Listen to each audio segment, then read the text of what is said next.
What do you want us to learn that we didn't know with this documentary?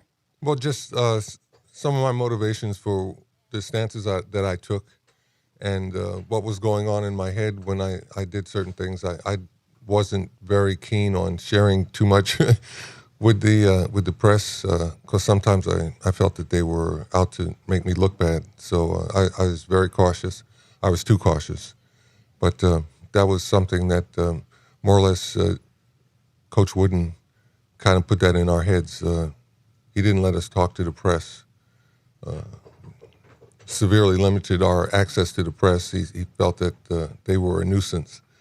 So I kind of took that attitude with me when I came into the NBA, and that did not serve me very well. But did it? So it stunted your media growth by going to UCLA? I don't think it stunted my growth, but it just made me suspicious and cautious with the media, and I maintained that attitude for way too long. I got to work. Those are people that you have to work with when you're a professional athlete, and if you don't do it, it's bad for you. It's bad for your sport. Bill Walton wasn't afraid to voice his opinions later on in his career at UCLA. How outspoken would you have been at UCLA, looking back, given those times when you were there? I was kind of outspoken, but I wasn't on any kind of crusade. But for example, when Dr. King was assassinated, there was a demonstration at UCLA. I participated in it. We just lined up on Bruin Walk, and people challenged me. They said, "Well, you're going to get a chance to play in the NBA and make a lot of money. You shouldn't be out here protesting." Really? Yeah, and there's no way that those two things correlate. But that was the attitude that we had to contend with from the average American. But I always found that as great as you were as a player, you were even more fascinating as a person. There was so much there. But what part of you says, I do want to share that. I just don't know if I can trust people that I want to share it when you were playing. I think for me it was if I understood that the correspondent had some personal integrity and I respected his work, I'd open up and talk with them. If I didn't, I'd be more cautious. And sometimes they would make statements or try to bait me, and I wasn't going for that. It would get it would get contentious. Is there any correlation between height and personality, what you share and don't share, shyness? If you're 6'3" instead of 7'2", are you different? I think so, because when you're exceptionally tall, or if you stand out in any way, it kind of puts you inside. It pushes you inside because people single you out, and then you feel you have to defend yourself, or you have to avoid being singled out, and it gets complicated. Did you feel obligated to play basketball? No, I like playing basketball. But was baseball a first love? Baseball definitely was first love, but the fastball wouldn't go over the plate with any regularity. Wait, you were a pitcher? Yeah, I could throw it really hard, but I didn't have Randy Johnson as a role model. See, I needed him. That tall guys could pitch. Did you play in high school? No, I didn't play. I stopped, and I could have played in high school because the basketball coach was the baseball coach in my high school. He said, "Do you want to pitch? You can come out." And I said, "No, I'm going home every day." So I just stopped playing baseball at that point. But that's always the game that I loved the most. 1963 was a great year. The Dodgers swept the Yankees. I got to rag everybody for like 2 months after the World Series was over. Because you're living in New York, and so you had the Yankee fans, and then you being a Brooklyn Dodger fan. And the Giants fans, very obnoxious people. Still to this day, So, yeah. What role did Jackie Robinson play in your life? Jackie Robinson played a big role in my life. He was a role model when I was a kid. My mom pointed him out to me that he was articulate and intelligent, and you should be like him. I ended up going to UCLA. Where he went? Yeah. It was. He was a great role model, though. I really appreciate the things that he stood for and the stances that he took. It really made a lot of sense. He helped start a black-owned bank in Harlem. I went up there with my $17 and put it in the bank, He was just, somebody that I admired so much and saw a lot of leadership there. But how difficult, and you face this, to turn the other cheek when something happens on the court or in life, that Jackie was able to somehow do that. Jackie was able to do that, but Jack was he was very good at getting his word in. He often would challenge guys to meet him under the stands between innings, and they were like, "No, I'm not going to do that."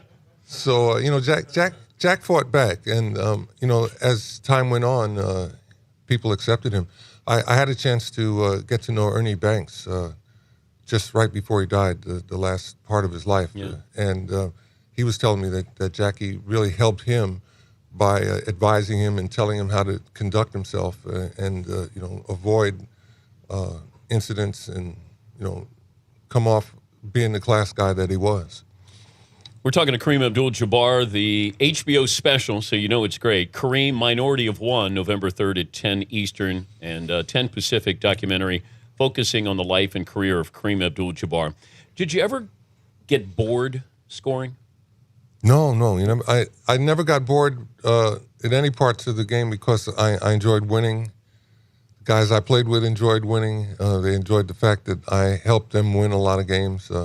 It was a mutual support. But you were so good at the sky hook. I didn't know if it got to the point where, like, Tiger Woods has reinvented himself. Like, he had broke down his swing a couple of times and he wanted to be even greater.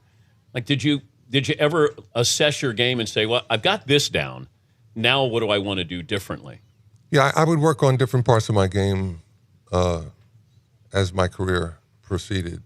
I remember one off season I went to Pete Newell and asked him, a few questions about what was happening, and he explained to me why certain guys that played very physical had an advantage.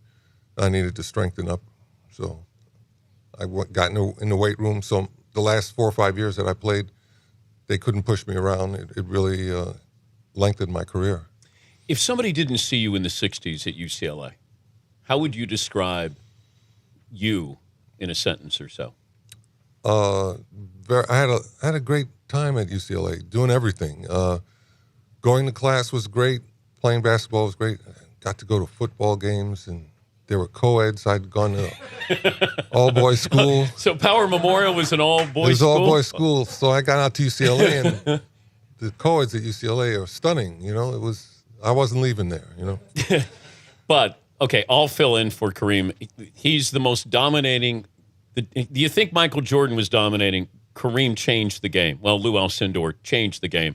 And it felt like those teams were so good, so polished, and to understand the science of basketball. How important was that Coach Wooden was teaching you something more than just play basketball? There was a lot more going on with his teachings. He was teaching us the secrets of success, and he was teaching us how to be for real in terms of living up to your commitment, your commitment to the team, the commitment to your teammates, the program, and yourself, your own goals. And he wanted us all to graduate and learn how to be good citizens, good parents, good husbands. That's what he wanted us to learn, and basketball was just a means to that end for him. I was amazed to go to his apartment and how modest a life Coach Wooden led. And he would do his interviews out in the courtyard, and then if he thought not you were worthy, but if he liked you, he would let you inside. And this was after his wife died, Nell, and I sat in there for 3 hours. And he just was opening his scrapbook and just talking because he understood I was asking him about reserves on UCLA's team. Right. Larry Hawley. I mean, I'm throwing out Swin Nader and all these names there, and he knew that Lynn Shackelford and Kenny Heights. He knew that I loved the program, and for 3 hours he made me a sandwich, and he just talked, and part of me felt sad, but then I don't know why. I don't know why I felt that way towards the latter part of his life. The sadness that you noticed was the fact that Nell had died and he was alone. That was his partner, and he really missed her. So when we would come around and distract him and talked to him about various things. He really enjoyed that. Beginning every baseball season, we get together and say, all right, who's going to do well and who isn't. He knew I was a big baseball fan, so we really enjoyed that. What were the playgrounds like back in the 60s here in New York City? Playgrounds were like basketball as a blood sport. You mentioned playing that at the Cage on West 4th Street. Yeah. It was like that more or less anywhere you played in the city. It's not like that now. It's become very very placid and calm game. All the kids just want to shoot 3-pointers and talk about that. But what was it like when you showed up to play?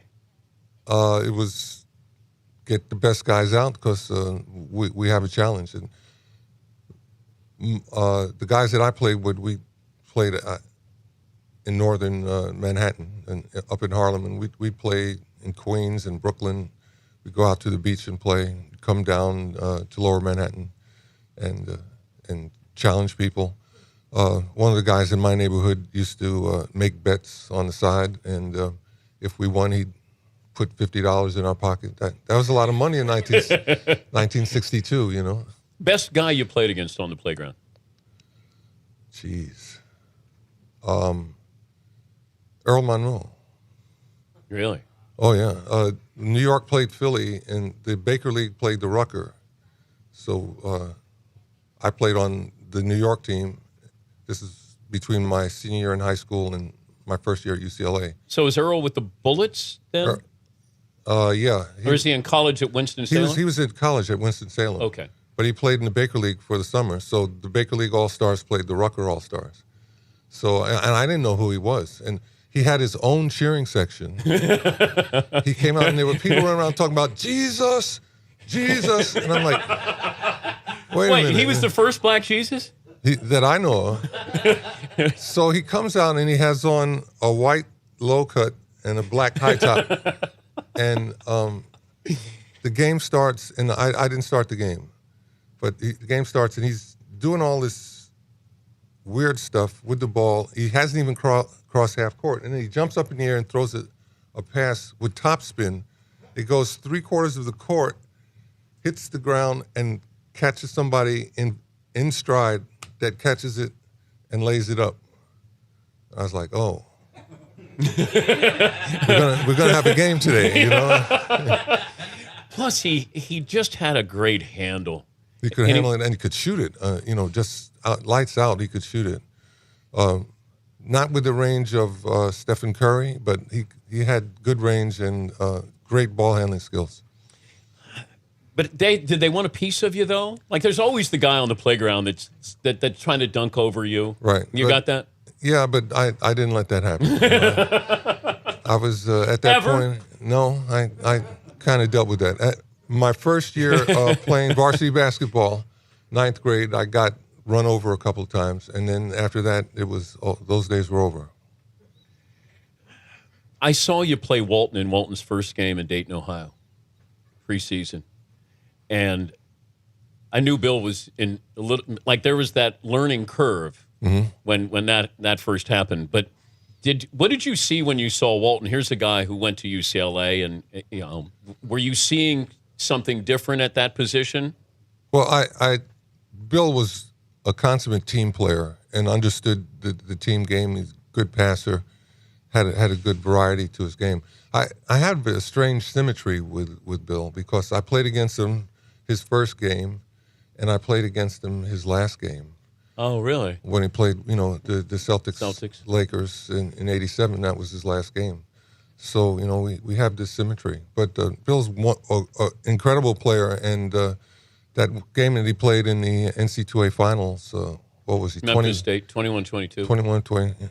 Who's going to see that again, When you hear Michael Jordan's the best player of all time, how do you react? I react by saying those people probably didn't see Oscar Robertson play, and they didn't see Jerry West play. Some of the guys that played when the games weren't televised. But why isn't your name there? Because people admire Michael's extraordinary athletic ability, which is so obvious, and for me, they just see someone who's tall, and they don't think I'm working that hard at it. But, I couldn't do what Michael did. Michael couldn't do what I did. So, that's just something people are going to argue about from now until the end of time. Yeah, but I think you're shortchanged, though. I am, but, that's You are. That's the way it goes. People sometimes, how do they say it? The appearance of something it really takes on a reality of its own that really isn't justified. You made it look too easy. Yeah. And being told that that's unfair, you should be doing this. I always compare myself in that sense to Roberto Clemente. He made it look easy, and he did some incredible things out there that people can only think about. And I think we were cursed the same way. How often do you hear airplane quoted when you see people? If we walk down the street, would somebody quote the movie Airplane? No, but if we go through the airport, we will. Everybody in the airline industry watches that We need to film. dress you up, Kareem, as the captain and walk through an airport. Like a Funny or Die video. Bob Hayes and I did a piece for the Wisconsin Tourist Board where we fly around Wisconsin and point out interesting things there for people to come visit Wisconsin, and we mimicked Airplane. It's kind of perennial. I can tell you a funny story. I was flying in Europe, I believe it was Lufthansa, and we're taxiing out to get ready to take off. And the pilot comes out and says, "Come here." And I'm like, we're all strapped in. He said, "No, come with me." So I go into the cockpit, and it was one of those wide body planes that had extra seats for the pilots. He said, "Come on, sit here." And they strapped me in. They said, "We're going to tell everybody that we flew with Murdoch." And so we take off, and then they let me go back to my seat. But they were thrilled about it, And stewardesses, they want to talk about it. They make jokes about it. It's more or less something that the airline industry it's their movie. He's Kareem Abdul-Jabbar, the Hall of Famer, the greatest scorer in NBA history, 6-time NBA champ. They somehow leave that out when they mention Jordan's 6 titles. They forget to mention that Kareem has 6 as well. November 3rd, 10 Eastern, 10 Pacific, HBO airing Kareem, Minority of One, a documentary focusing on the life and career of Kareem Abdul-Jabbar.